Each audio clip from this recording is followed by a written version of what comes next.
నమస్తే సార్. నమస్తే. Sir grey hair గురించి మాట్లాడుకుంటే ఇప్పుడు చాలా మంది కూడా దీంతో అసలు చాలా ఎక్కువగా బాధపడుతున్నారని చెప్పొచ్చు. అంటే యాహ్! చిన్న పిల్లల దగ్గర నుంచి పెద్దవాళ్ళ వరకు. సరే ఒక హ్మ్. ఏజ్ అయిన తర్వాత వస్తుంది అనంటే మన దట్స్ బాడీలో నేచురల్. చేంజెస్ వల్ల నేచురల్ అంటూ ఉంటారు. హ్మ్. బట్ ఎందుకు సార్ కొంచెం ఎర్లీగా కూడా ఈ గ్రే హెయిర్ అనేది ఫైండ్ ఔట్ చేస్తున్నాం అంటారు? అదే దాన్నే ప్రిమెచ్యూర్ గ్రే హెయిర్ అంటాము. ప్రిమెచ్యూర్ అంటే గ్రే హెయిర్ 30 ఇయర్స్ బిలో. హ్మ్. 30 ఇయర్స్ తర్వాత మెల్లమెల్లగా స్టార్ట్ యాక్చువల్లీ 40 తర్వాత వస్తుంది. హ్మ్. బట్ నౌడేస్ కొద్దిగా 30 ఇయర్స్ నుంచి వచ్చేదాన్ని కూడా నేచురల్ కిందకే తీసుకుంటాము. హ్మ్. బిఫోర్ 30 ఇయర్స్ నౌడేస్ అది చిన్న ఈవెన్ స్కూల్ పిల్లలు, కొంతమంది కాలేజ్ వెళ్ళే వాళ్ళు హ్మ్. వాళ్ళకి కూడా వస్తున్నాయి గ్రే హెయిర్. అవును. సో ఫస్ట్ రీజన్ ఏంటంటే హెరిడిటరీ. So okay.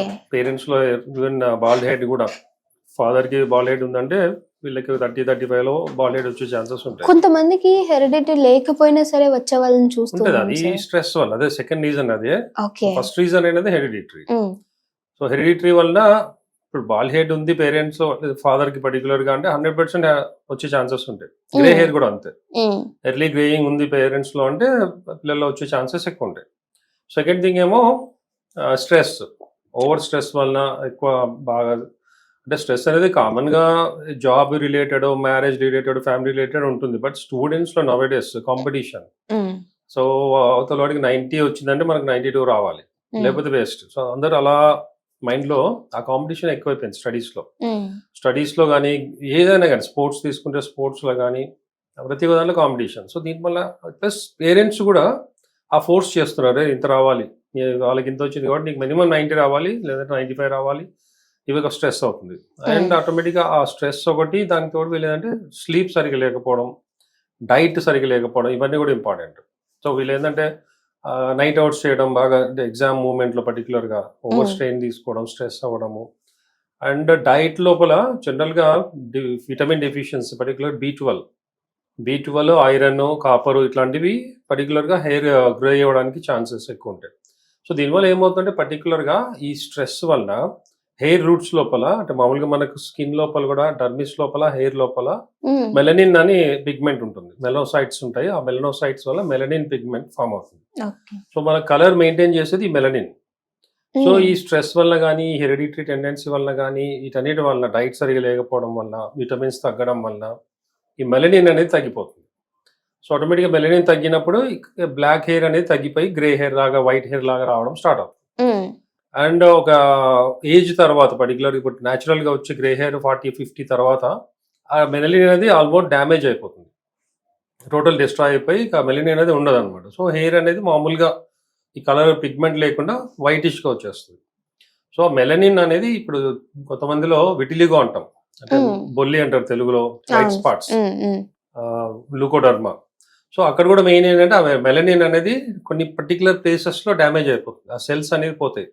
సో హ్మ్. అక్కడ మనకు జనరల్‌గా ఈ పిగ్మెంట్ ఏదంటే మన colour body colour maintain melanin వలన. సో అది హ్మ్. లేనప్పుడు ఏమవుతది తెల్ల ప్యాచెస్ వస్తాయి. ఓకే. సో అలాగే సేమ్ తలలో కూడా ఈ హెయిర్ రూట్స్ లోపల మెలనిన్ తగ్గిపోవడం వల్ల ఇది వస్తుంటది. హ్మ్. సో హెరిడిటరీ టెండెన్సీ ఉన్న వాళ్ళు కూడా ఏంటంటే ఎక్కువ స్ట్రెస్ తీసుకోకుండా విటమిన్స్ బి12 గాని, ఐరన్ గాని ఇవి బ్యాలెన్స్ చేసుకుంటూ కొద్దిగా అవి ఎక్కువ ఉన్న రిచ్ రిచ్ ఫుడ్స్ తీసుకోవడం మెయింటైన్ చేయాలి. హ్మ్. అండ్ ఎక్కువ నైట్ ఔట్స్ చేయడం గానీ, టైమ్‌లీ ఫుడ్ తినకపోవడం ఇలాంటివి చేయకూడదు. ఫిజికల్ హ్మ్. యాక్టివిటీ చేయాలి. అండ్ దీంతో పాటు ఏంటంటే కొంత యోగా చేయాలంటే దాంట్లో శీర్షాసనం అని ఉంటుంది పర్టిక్యులర్‌గా. హ్మ్. సో దీంట్లో ఏందంటే మనకు తల కిందికి కాళ్ళు పైకి పెట్టి చేసేది ఉంటుంది. సో దానివల్ల ఏందంటే బ్లడ్ సర్క్యులేషన్ తలకి ఎక్కువ అవుతుంది. హ్మ్. తర్వాత ఏందంటే ఈ సెల్స్ యాక్టివేట్ అవుతాయి. మెలనోసైట్స్ గానీ, హెయిర్ రూట్స్ గానీ, హెయిర్ ఫాల్ కూడా తగ్గుతుంది, స్ట్రాంగ్ అవుతుంది, కలర్ కూడా మెయింటైన్ అవుతుంది. సో శీర్షాసనం లాగా అంటే పూర్తిగా చేయలేకుండా గానీ అట్‌లీస్ట్ కింద మనం పడుకొని కాళ్ళు గోడ కానించి పైకి లేపి పెట్టడం.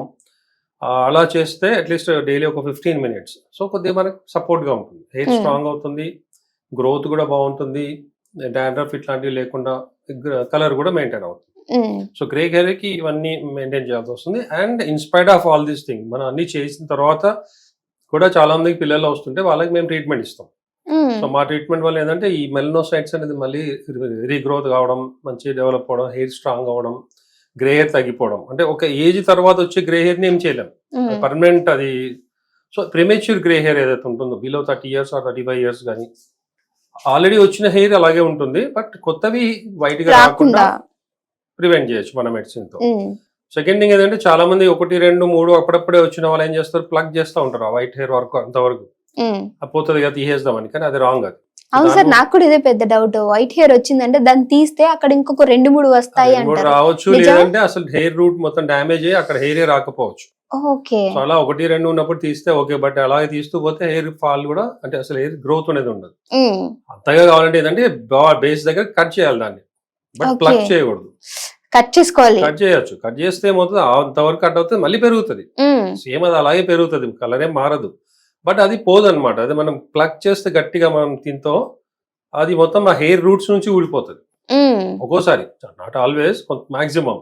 సో అలా ప్లగ్ చేస్తూ ఉంటే ఏంటంటే అది మంచిది కాదు. ప్లస్ దానివల్ల హెయిర్ రూట్స్ కూడా దెబ్బతిని మిగతావి కూడా హెయిర్ ఫాల్ ఎక్కువ అవడం అండ్ గ్రే హెయిర్ కూడా పెరగడం జరుగుతుంది.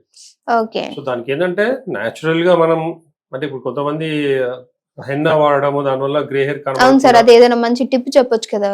హెన్నా వాడతారు, దాంట్లో కొన్ని మన మందారము అవి కలుపుతారు, ఎగ్ కలుపుతారు, కర్డ్, ఇట్లాంటి కొన్ని న్యాచురల్ బ్లాక్ వచ్చేటట్లుగా మన హెన్నాతో చేయొచ్చు. డై వాడకూడదు ఇనిషియల్ గా. డై వాడితే కూడా పెరిగిపోతుంది. ఒక ఏజ్ వరకు, పర్టికులర్ గా 40-50 వస్తే వరకు అయినా కూడా అట్లీస్ట్ 40 వరకు ఈ న్యాచురల్ గా ట్రై చేయాలి, అంటే హెన్నా ఇట్లాంటివి.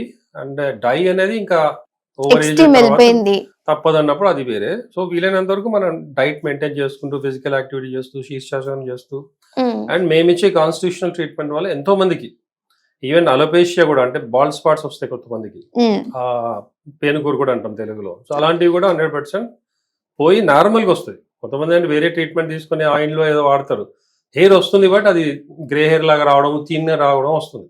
బట్ మా ట్రీట్మెంట్ వల్ల ఏంటంటే న్యాచురల్ గా ఎలా ఉందో ఇంతకుముందు సేమ్ హెయిర్ బ్లాక్ గానే అది నార్మల్ గా వస్తుంది. సో హెయిర్ గ్రోత్ నార్మల్ గా ఉంటుంది, బాల్ హెడ్ ఉన్నా తగ్గుతుంది, అండ్ గ్రే హెయిర్ కూడా, ప్రిమేచ్యూర్ గ్రే హెయిర్ 100% ట్రీటబుల్ మా దాంట్లో. ఓ సూపర్ సార్. సో చూసారు కదా, మీకు కూడా ఇలాంటి ఇష్యూస్ ఏమైనా ఉంటే కింద సార్ వాళ్ళ కాంటాక్ట్ నెంబర్ ఇస్తే మీరు కాంటాక్ట్ చేయొచ్చు. Thank you so much sir.